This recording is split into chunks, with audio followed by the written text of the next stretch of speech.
Դեկտեմբերի 16-ից 21-ը այցելեք իդեալ համակարգի ցանկացած խանութ սրահ ձեր ամանորյա հրաշքի հետևից։ Սալիկներ, սանկերամիկա, պաստառներ, ջերուցում, լամինատ, դռներ եւ ամեն ինչ ձեր բնակարանի վերանորոգման համար մեկ վայրից։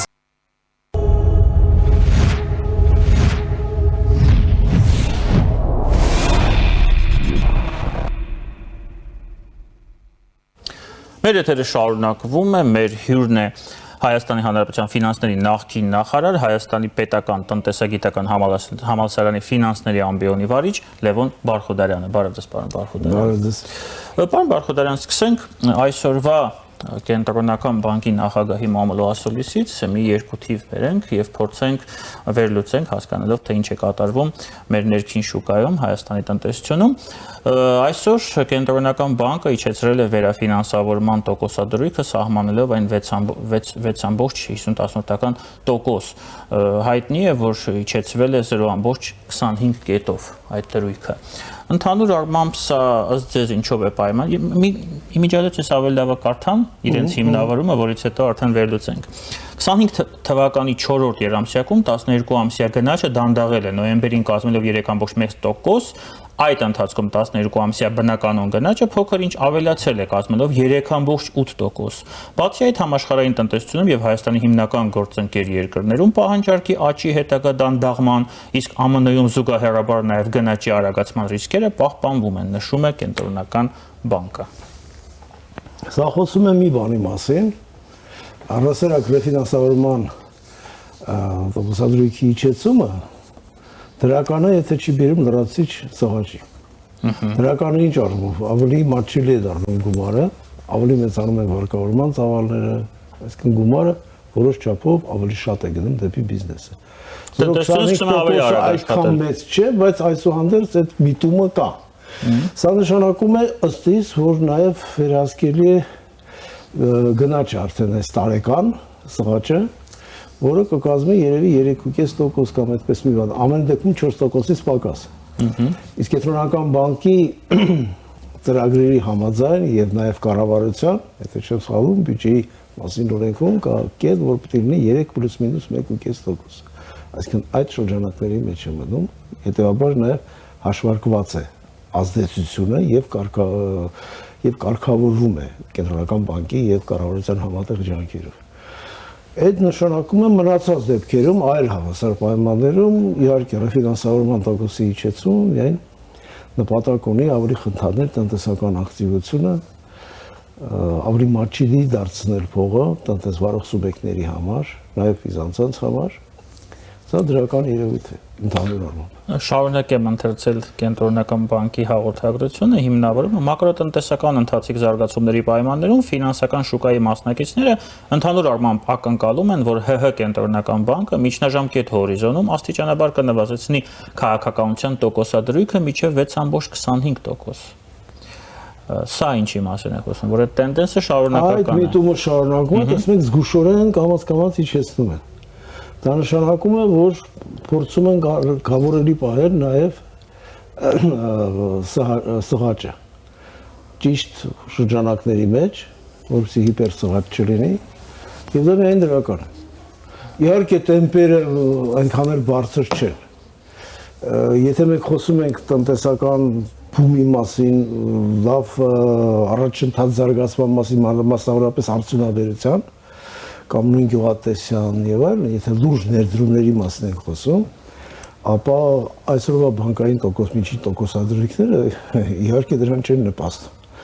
Նրանք շատ լավ են առևտրի համար։ Ինչ տոկոսադրույք է, ասեք մեր հերոստատի տաղների։ Ես չունեմ ինչ-որ պատրաստի միջին այդպիսի թիվ, բայց եթե 15%-ով վարկ են տալիս, նույնիսկ արդեն դա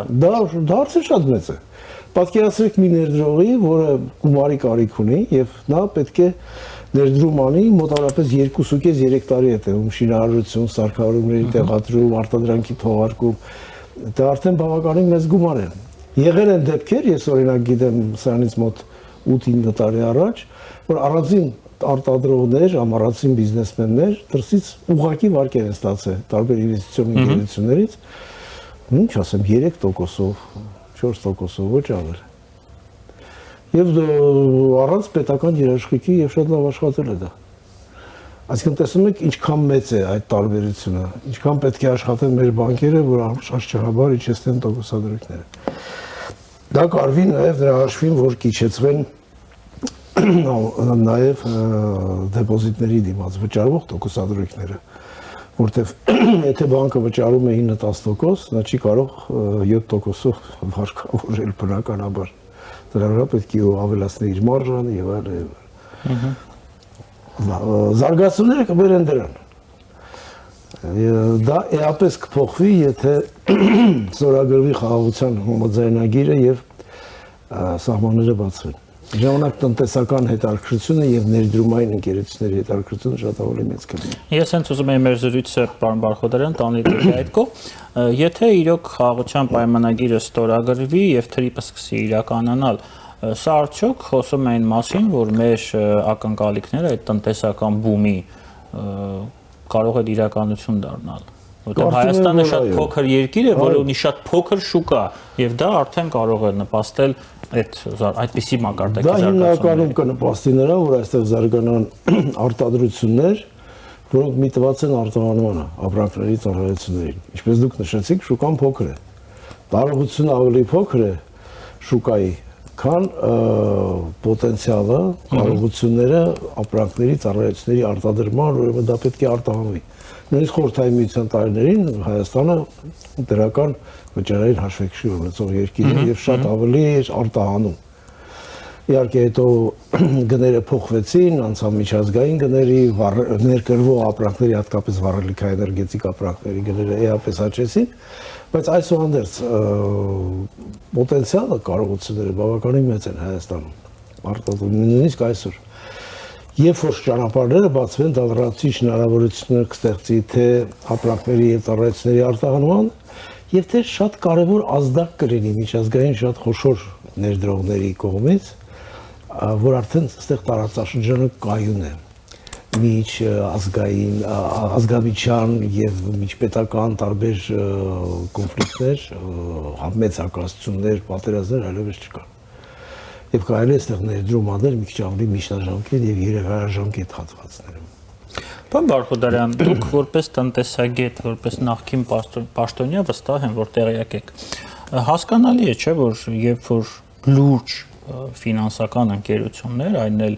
ընկերություններ, օրինակ ամերիկյան ընկերություններ պատրաստվում են մեծ ներդրումային ծրագրեր իրականացնել X երկրում, նրանք առաջին հերթին գնահատում են անվտանգությունը եւ հեռանկարները եւ այստեղ ես միանշանակ կարծում եմ, որ ամերիկյան դեսպանատունը Հայաստանում մեծ աշխատանք է տարել եւ այն անալիտիկ վերլուծությունները, որոնց հիման վրա այդ ներդրումները պետք է որ կատարեն, տվել է այդ ընկերությունները։ Արդյոք մենք կարող ենք խոսել այսօր հարատև խաղաղության հաստատման հեռանկարների մասին։ Կարող ենք խոսել եւ այդպիսի պահվածքը խոշոր ընկերությունների այդ այժմ 500 միլիոն դոլարի, որ հետո կարող է հասնել միլիարդների, սա արդեն շատ լուրջ է եւ շատ կարեւոր մի էսպիսի մոմենտ կա, որ այդ ընկերությունները արդեն սկսել են, այդ ամերիկյան գումարները արդեն սկսել են ներդրվել։ Մի բան է հայտարարել, իսկ մի այլ բան է արդեն ընթացքից սկսել աշխատել այդ ուղղությամբ։ Սա նշանակում է երկու բան։ Առաջինը ձեր ասած վերլուծություններ են արվել, տեսել են, որ Հայաստանը կայուն երկիր է, Երևանը կայուն երկիր է, շատ հարցումների համաձայն չնայած այս իրավիճակին։ Երևանը կայուն քաղաք է եւ ներդրումները այդ առումով նպաստավոր են։ Չկան ազգամիջյան հակասություններ, կռիվներ, մենք ավելի մոնոլիթ երկիր ենք այդ առումով։ Եվ երկրորդը, որը շատ կարևոր է, պակաս կարևոր չէ, դա նշանակում է Միացյալ Նահանգները շատ լուրջ են որոշել, շատ հիմնավոր եւ շատ երկարաժամկետ ներկայություն ունենալ այս տարածաշրջանում եւ հատկապես Հայաստանում։ Նույնը վերաբերում նաեւ Եվրոմիությանը։ Դրա համար էլ հսկայական ներդրումներ են արվում։ Մի կողմից այո, կայուն է, մի կողմից լավ հարթակ է ներդրումների, իսկ մյուս կողմից կա ցանկություն, կա նպատակ, կա քաղաքական կամք այստեղ լինելու եւ ոչ թե մի քանի ամսով կարգավորել հարցը գնալ եւ այլն, ոչ, այստեղ լուրջ հետաքրքրություններ կան։ Եվ բիզնեսի, եւ Հայաստանը դիտելով որպես տարանցիկ երկիր։ Կենտրոնական Ասիայից, Կովկասով, Թուրքիայից դեպի Եվրոպա եւ այլն։ Սա շատ կարեւոր է։ Իրենք հասկացան, որ շատ կարեւոր գործընկեր ունեն այստեղ Հայաստանի, Հայաստանի։ Եվ կա ցանկություն ավելի ինտեգրվել այդ տնտեսություններին, ավելի նպատակային քաղաքականություն վարել նրանց հետ համագործակցություն, շատ ավելի ակտիվ։ Եվ սա կբերի իր արդյունքները, այդ ներդրումները եւ այս տիպի գնահատականները հենց դա են։ Դա շատ կարեւոր է։ Իսկ ինչպես է համադրվում այս գործընթացների հետ, այս ներդրումային ծրագրերի հետ, իդեպ ես որքանով ես հասկանում եմ, խոսքը վաղուց արդեն $5 միլիարդ մասին չէ, եթե IT-ի մասին ենք խոսում, պոտենցիալ ներդրումները հաշվարկվող հասնում են արդեն մի քանի միլիարդ $, մեր ԵԱՏՄ-ում անդամակցություն արդյոք այստեղ խնդիրներ չեն ծագելու։ Տնտեսական մասում եմ ես ասում։ Ասեմ այդպես, եթե ցավոք ԵԱՏՄ-ում տնտեսական պահվածքը նաև ենթակա է որոշակի քաղաքական, այսպես ասած, նկատառումների։ Ես հիշում եմ, երբ որ կարծեմ Անիշենկո ազգանունով իրենց այդ սննդային այդ անվտանգության Ռոսպատրեբնadzor։ Այո, դրա ղեկավարներ հենց մի քիչ դեպի արևմուտք էինք նայում, սննդի մեջ բացիներ էին հայտնաբերվում։ Վերացիների գինու մեջ էր ինչ-որ բան հայտնաբերվում, մոլդովացիների, ադրբեջանցիների լոլիկի մեջ են ինչ-որ ворթեր հայտնաբերվում։ Կարծում եմ, որ որևէ խնդիր չի առաջանա, որտեղ այն ապրանքները, որ գալներ են կրվելու, նրանց վրա մեծ մաքսատուրքեր այդ գիտատար արտադրանքների վրա եւ այլն, եթե չեմ սխալվում, չկան։ Ամբողջ Եվրասիական դեսական միության մաքսային օրենսգրքով նախատեսված։ Իսկ արտահանումը որևէ արգելքներ չունի, եթե արհեստական ինչ-որ խոչընդոտներ չառաջանան։ Չեմ կարծում, որ ինչ-որ մեծ հավանականություն կա, որ մեծ արհեստական խոչընդոտներ կառաջանան։ Հետո տնտեսությունը որոշ չափով իներցիոն համակարգ է, դեռ տարիներ, ամիսներ, եթե ոչ տարիներ կպահանջվեն, մինչև այդ ներդրումը իրականանա, սկսել հենց տեղից մշակումները դառնալ ապրանք, վաճառվել, արտահանվել եւ այլն։ Շատ կարևոր աշխատանք կա կրթության, բարձրագույն կրթության բնագավառում, որտեղ համապատասխան մասնագետներ են պահանջվելու, դրսից մեր շրջանավարտներին եւ այլ մասնագետներին պետք է հավաքագրել, բերել։ Մենք նաև նրանց հետաքրքրում ենք այն առումով, որ մեր ծրագրավորողը մի քանի անգամ պակաս է ստանում ամերիկյան ծրագրավորողից։ Պետք է չմոռանանք, դա կարևոր հարցերից մեկն է, որով առաջատարներից մեկը նաև Հնդկաստանն է, Բանգալորը։ Ցածր աշտավարձով նրանք համեմատաբար իհարկե կարողանում են բավականին ակտիվ աշխատել։ Եվ շատ մեծ պատվերներ ունեն։ Նույնը վերաբերում է նաև Հայաստանին։ Պարոն Բարխուդարյան, բացի այդ Օնիշենկոներից այդ խնդիրը ունի նաև այլ չափում։ Հասկանալի է, չէ՞, որ Ռուսաստանի թիվ 1 թիրախը, երբ որ Ռուսաստանի վրա պատժամիջոցներ են, դա չիպերն են։ Հիմա Հայաստանում չիպեր են արտադրվելու։ Մենք ոնց ենք այդ պահը անելու, որ մենք այդ չիպերը չեն կարող արտահանել օրինակ Ռուսաստան, լինելով մաքսային միության անդամ երկիր։ Այո, բայց կա միջազգային պատժամիջոցներ, որոնք մենք չենք կարող շրջանցել, հիմա էլ չենք շրջանցում, իդեպ ասեմ։ Այն ապրանքները, որ վերարտահանման պետք է, շահերի բախում չեք տեսնում այստեղ։ Չեմ տեսնում, կարտահանենք այլ երկրներ։ Իհարկե կուզեինք նաև Ռուսաստան արտահանել, Ղազախստան արտահանել։ Բայց այդ բոլորը իհարկե պետք է լինի կանոնակարգված։ Չգիտես ինչու ինչ խմը որ Ղազախստանի դեպքում հենց խնդիրներ չեն առաջանա։ Կարծում եմ չեն առաջանա, այո։ Լավ շուկա է։ Էլ շուտ խոսում ամբողջ մերձավոր արևելքի, ամբողջ աշխարհի հետ կապված, որովհետև չիպերի արտահանելը տրանսպորտային մեր սահմանափակումների հետ որևէ կապ չունի։ Կարելի է ինքնատիրով էլ անել եւ այլն։ Ես օրերս այսպիսի մի միտք եմ լսել, միջին հաշվով մենք ունեցել ենք տարիներ, երբ որ սենքի գնման համար գնել ենք, ծախսել ենք $2 միլիարդ մեկ տարվա ընթացքում։ Եթե մենք հաստատում ենք Ադրբեջանի հետ, եթե մենք հաստատում ենք հարատև խաղաղություն, դա նշանակում է, որ ապագայում մենք կարող ենք այդ գումարների մեծ մասը ուղղել օրինակ ինֆրաստրուկտուրայի զարգացման մեջ երկրի ներսում, այսինքն ոչ թե 2 միլիարդ ծախսենք տարեկան, այլ չգիտեմ 300 միլիոն, 400 միլիոն։ Սա ինչպիսի էֆեկտի է բերելու, երբ որ այդ մեծ գումարները, որոնք մենք ունենք, որոնք գեներացվում են Հայաստանի ներսում, իսկ կան, եթե մենք այս ամենի մասին խոսում ենք հեռանկարային առումով, այդ գումարները գնալով աճելու են։ Ինչ էֆեկտի է բերելու, օրինակ 10 տարի հետո Հայաստանը։ Ինչ հեռանկարներ վերաբերում է պաշտպանական ծախսերին, որը պետական բյուջեից է հիմնականում ֆինանսավորվում, ես գտնում եմ, որ այդ միտումները, այդ տրենդը չպետք է փոխվի։ Ինչքան ուզում է լինի խաղաղություն եւ այլն, ինչպես ասում են, ուզում ես խաղաղություն, պատրաստվիր պատերազմի։ Այն ինչ որ կախված է մեր հանրային ֆինանսների հետ, պետք է ծառայում է եւ պետք է ծառայի մեր պաշտպանական ծախսերը, որոնք հասնում են, կներեք, որոնք հասնում են մոտավորապես նույնիսկ 5%-ի հնայի, դուք կարծում եք չպետք է կրճատել հետագայում։ Ես չեմ ասում այս տարի։ Չպետք է կրճատել։ Հակառակ, եթե հնարավորություն կա, պետք է ավելի։ Հարաբերակցությունը պետք է պահել մինչև 5%։ Կարող է նաև տարի լինի, որ լինի 6%, կախված է մեր ֆինանսավորման աղբյուրներից։ Իսկ ձեր ասած ներդրումները, ենթակառուցվածքների զարգացում եւ այլն, շատ հաջող ձևով կարելի է անել մասնավոր ֆինանսավորման մասնավոր աղբյուրների հաշվին, բիզնեսների հաշվին, միջազգային ֆինանսական կազմակերպություններից վերցված վարկերի հաշվին, տարբեր գրանտների հաշվին եւ այլն եւ այլն։ Որը եւ արվում է, տեսեք, Եվրոմիության տված գումարներից որոշակի գումարներ գնում էր, չէ, Սյունիքի ճանապարհների շինարարությանը, քաջարանի եւ այլն։ Արդեն մի քանի 100 միլիոն այդ ուղղությամբ փող է ծախսվել։ Որը դանդաղ է գնում ինչ խոսք,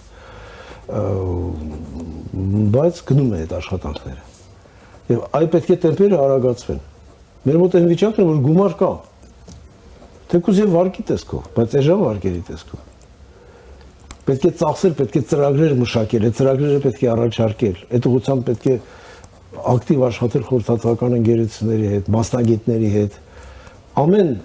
մարզ, ամեն տարածաշրջան մարզի մեջ, ամեն համայնք ունի իր գրավիչ կողմերը։ Պետք է դրանք Երևան հանել, բերել բիզնես առաջարկի։ Այ կառավարությունը կամ մարզը, համայնքները պետք է լավ հարթակ ստեղծեն այդ առաջարկը մատուցելու բիզնես հանրությանը, ոչ միայն Հայաստանի, այլև այլ երկրների, ինչու՞ չէ։ Եվ փորձեն համատեղ ներդրումներ անել, որով ռիսկը կիսում են, որով հեշտացնում են ներդրումների ներդրոսքը Հայաստան։ Եվ սկսեն այդ ուղղությամբ շատ ակտիվ աշխատել։ Կան այդպիսի դեպքեր, բայց շատ քիչ են։ Եվ դա շատ մեծ պոտենցիալ է։ Հաճախ շատ մեծ միլիարդավոր ներդրումների կարիք չունի յուղերում։ Միտեղ կաթի մշակման կետ, գործարան, միտեղ, չգիտեմ, մսի արտադրություն, մսամթերքի եւ այլն, բայց շատ բարձր որակյալ ստանդարտների, եւ որը պետք է արտահանվի արտասահման։ Մեծ գումարներ չեն, բայց այդ բնակավայրում ապրողների աշխատունակ տարիքի բնակչության 30%-ը դրացիչ աշխատանքի ստանում։ Դա շատ մեծ բան է։ Մարդիկ մնում են, մարդիկ գալիս են Հայաստան, որտեղ աշխատանք կա։ Եվ դա բերում է նաև եկամուտներ համայնքային բյուջեին։ Կամ կբերի շատ ավելի ակտիվ ձևով։ Հիմա քննարկում են այդ բոլոր հարցերը, ինչպես համայնքային ֆինանսները ավելի նպատակային դարձնել, ավելի սեփական միջոցները ավելացնել բյուջեի, որտեղ դրացիչ պարտավորություններ են դրելու համայնքների վրա։ Պարոն Բաղդասարյան, ես տեսնում եմ, որ պետությունը, իշխող քաղաքական ուժը շատ մեծ ուշադրություն է դարձնում ինֆրաստրուկտուրային, հա, որը գնալով զարգանում է, ճանապարհներ, դպրոցներ, մանկապարտեզներ են կառուցվում, մարզերի մասին է գնում խոսքը հիմա։ Բայց գործարաններ չեն կառուցվում եւ կան քաղաքական ուժեր, որոնք ասում են պետք է կառուցել գործարաններ, պետք է բացել աշխատատեղեր։ Դուք որպես տնտեսագետ թույլատրելի եք համարում կամ անհրաժեշտ եք համարում, որ պետությունը ստեղծի աշխատատեղեր, այսինքն ինչ որ կերպ, ես չեմ պատկերացնում դա ինչպես կարելի անել, պետությունը ստեղծի աշխատատեղեր, գործարան բացի, ինչ որ հիմնարկություն բացի, որը թույլ կտա մարզերը համաչափ զարգացնել Երևանի հետ։ Այն դեպքում, երբ որ մենք գիտենք, որ ցավոք տնտեսական կյանքը կենտրոնացված է հիմնականում մայրաքաղաքում։ Ես չեմ պետությունը ինչ կարող անի այդ ուղղությամբ։ Պետք է կառուցի պետությունը։ Պետությունը լավ այսպես ասած գործարար չէ։ Պետությունը պետք է միջավայր ստեղծվի ենթակառուցվածքի համար։ Առաջինը ենթակառուցվածքն պետք է ներդրում անի։ Եվ այդ նույն ճանապարհաշինարարությունը, որ թափով գնում է, շատ նպաստում է, որ տեղերում արտադրություններ բացվեն, որտեղ արդեն դառնում են շատ ավելի մատչելի, լավ ճանապարհների շնորհիվ, շատ լրացուցիչ այլ ծառայություններ։ Խոսքը նաև ենթակառուցվածքների այսպես զարգացումը նաև ունի բավականին դրական սոցիալական հետևանքներ։ Շատ սոցիալական ծառայություններ գյուղերի կամ բնակավայրի բնակիչների համար դառնում են ավելի մատչելի։ Տրանսպորտը ավելի հանգիստ է աշխատում, ավելի շատ է աշխատում եւ այլն եւ այլն եւ այլն։ Էլ չեմ խոսում բիզնեսի մասին։ Պետք է անցկացնել, պետք է ռոռոկելի դարձնել գյուղատնտեսական հողերի ավելի հազարավոր ու հազարավոր հեկտարներ։ Դա մեծ ներդրում է, դա էլ է ենթակառուցվածք։ էներգետիկայի մեջ ներդրում, նույն արևային էներգիայի վերարտադրվող աղբյուրների հաշվին էներգետիկ ռեսուրսների արտադրության Հայաստանը կարող է նաև արտահանող լինել էլեկտրաէներգիայի, որը եղել է ժամանակին։ Գեներացնող հզորությունները մեր մոտ շատ են այսօր։ Իդեպ Թուրքիան այս առումով որքանով ես հասկանում եմ բավականին հեռանկարային շուկա է, չէ՞, եթե մենք ունենանք։ Ինչու՞ չէ, խորհրդային միության ժամանակ որոշ չափով արտահանում ենք Եվ որքանով ես հասկանում եմ հիմա այդ քննարկումները արդեն գնում են Թուրքիայի հետ։ Իրանի հետ էլ կա դա։ Իրանին մենք մատակարարում ենք հոսանք, փոխարենը ստանում ենք գազ, որը գնում է հենց հոսանք Իսկ Ադրբեջան իրենք կարիք ունեն էլեկտրոէներգիայի, գիտեք։ Այդ շրջաններում, սահմանավետ շրջաններում հնարավոր է ավելի ձեռնտու լինի մեզնից գնելը։ Նույնը վերաբերում է Վրաստանին։ Մենք ունենք եւ ավանդաբար ունեցել ենք այդ գեներացնող հզորությունները էներգետիկ։ Էլեկտրաէներգիայի արտադրության դա կարող ենք նաեւ արտահանել, ինչու՞ չէ։ Բայց ինչպես դուք ասացիք, հիմնական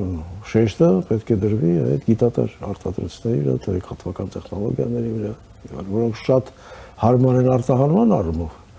եւ բավականին լրացիչ ավելացված արժեք է ստեղծում, գումար են բերում Հայաստանին, հարկեր են բերում եւ այլն։ Եվ երևի վերջում եւս մեկ հարց, շատ կարևոր հարց իրականում կապված գյուղատնտեսության հետ։ Հայտնի է, որ Եվրոպան, որտեղ ամենաառաջատար տեխնոլոգիաներն են կիրառվում, այնտեղ գյուղատնտեսությունը զարգանում է այդ թվում նաև սուբսիդավորման արդյունքում պետությունը սուբսիդավորում է։ Հայաստանում գյուղատնտեսությունը հիմնականում անխիթար վիճակում է ցավոք սրտի, որովհետև շատ դեպքերում մանր տնտեսությունները դեռ սովետական տեխնոլոգիաներով են մշակում, ասենք, չգիտեմ, բանջարաբոստանային կուլտուրաները, մրգերը։ Այս ուղղությամբ պետության գործառույթը ըստ ձեզ, որովհետև հասկանալի է, չէ, որ ինչքան էլ մենք IT զարգացնենք, ինչքան էլ ճանապարհները բացվեն, մենք պետք է ունենանք նաև գյուղատնտեսություն, որ վաղը միայն Թուրքիայից եկող լոլիկի հույսին չմնանք։ Այս ուղղությամբ պետության գործառույթը որը պետք է լինի, եթե կարծում եք։ Նախ ես ենք անել համաձայն չէ, որ աջակցություն չունի գյուղատնտեսությունը, ունի։ Ես չեմ ասում չունի։ Ես ասում եմ լավ վիճակում չի։ Ես տեսնենք նույն հողի հարկը, որ հիմա անշարժ գույքի հարկ է, ինչքան էր կազմում Հայաստանը։ Չնչին գումար։ Հիմա ճիշտ է բարձրացել է, որտեղ ավելի շուկայական գներին է մոտեցել անշարժ գույքը, բայց ելի լրիվ մատչելի է գյուղացու համար։ Պետությունը ժամանակ առ ժամանակ միշտ օգնում է պարարտանյութերով, ռոկման ցանցերը կատարելագործելով, կառուցելով, հիմնանորոգելով, դա էլ է օգնություն։ Այսինքն էլի ենթակառուցվածք։ Այո, իսկ դա շատ կարևոր է գյուղատնտեսության համար։ Եվ շատ կարևոր է նաև, որ արտադրողը գա հենց գյուղ։ Եվ այնտեղ սկսի շնորհիվ այդ ենթակառուցվածքներին է, սկսի մտրել ապրանքը։ Շատ կարևոր է լրացիչ ռոռոկելի հողեր ունենալը։ Ռոռոկելի հողը կրկնապատկում է բերքատվությունը ու դառնում է լրիվ շահութաբեր գյուղատնտեսությունով զբաղվելը մեր մարզերում։ Ոչ շատ մեծ շահութաբերությամբ եղել, բայց այսօր դառնում է շահութաբեր։ Հիշենք տարիներ, որ եւ ծիրանի կիլոգրամը դառնում էր 200 դրամ կամ 250, Վրաստանից անընդհատ գալիս եւ գնում արտահանում էին։ Եվ դա շատ խրախուսում էր գյուղացիներին լրացիչ։ Հիմա չեն գալի։ Ժամանակին կտրվեց այդ պրակտիկան, որտեղ տեսան, որ չեղավ ծիրանի գները բարձրանում էր, պետք է սահմանը փակել, որպեսզի գները իջնեն։ Դա այն ժամանակ էր, երբ 10-ից 11 եվրո արժեր ծիրանը Հայաստանի ռուսական շուկայում։ Պատկերացնում եք, կես եվրո չէին տալիս գյուղացուց այդ ծիրանը գնելու համար, այդ մոնոպոլ էֆեկտներ դեր։ Մարդիկ արդեն չէին հանձնում, օղ էին դրանից պատրաստում եւ անձնական սպառմաններ գնում։ Այդ դա անթույլատրելի բան է, դա խայտառակություն է երկրի ապագայի հետ կապված։ Փառք Աստծո, հիմա կարծում եմ չկա այդպիսի երևույթներ։ Շուկայական տնտեսություն է նորմալ եւ գյուղատնտեսության ապրանքայնության աստիճանը գնալով բարձրանում է։ Դա վաճառվում է։ Այսինքն ընդհանուր առմամբ, եթե մենք փորձենք ավարտենք մեր զրույցը, դուք կարծում եք, որ պետությունը իր դերակատարումը ամբողջությամբ Ես չեմ կարծում, որ ամբողջությամբ իրականացնում։ Հիմնականում։ Ուղղությունը ճիշտ է, բայց ցանկալի է դա շատ ավելի արագ տեմպերով անել, շատ ավելի մեծացավան ներդրումներ ներգրավել եւ շատ ավելի ակտիվ համագործակցել արտասահմանյան ներդրողների հետ, նաեւ տեղերում համայնքների հետ աշխատանք տանել, որովհետեւ այդ համագործակցությունը այո, չէ, քույր քաղաքներ, քույր բնակավայրեր արտասահմանից շատ ակտիվանա։ Համատեղ ձեռնարկությունները կարելի ասել մեր փրկությունն են։ Այստեղ խոսքը չի գնում միլիարդավոր դոլարների ներդրումների մասին, բայց 10,000 կամ 100,000-անոց ներդրումները, բայց 1500 տարբեր տիպի ուրեմն բիզնեսների մեջ եւ այլն սարսափելի մեծ արդյունք է տալիս։ Եվ տեղերում, եւ ազգաբնակչության տեղաբաշխման առումով, մարզերի զարգացման, համայնքների զարգացման առումով եւ այլն։ Այդտեղ շատ մեծ ռեզերվներ կան։ Պետք է մարդիկ կարողանան փոխել այդ կարողությունների բարձրացման ծրագրեր, պետք է իրականացվեն, պետք է կարողանան իրենց գործընկերների եւ ֆինանսական կառույցների հետ շատ ավելի ակտիվ աշխատել, քան հիմա են աշխատում։ Շատ շնորհակալ եմ ձեզ, պարոն Բարխուդարյան։ Շնորհակալություն։ Մեր հյուրներ Հայաստանի ֆինանսների նախկին նախարար, Հայաստանի պետական տնտեսագիտական համալսարանի ֆինանսների ամբիոնի վարիչ Լևոն Բարխուդարյանը։ Այսպեսին էին այսօրվա մանրամասները, ես Դավիթ Ստեփանյանն եմ, կհանդիպենք։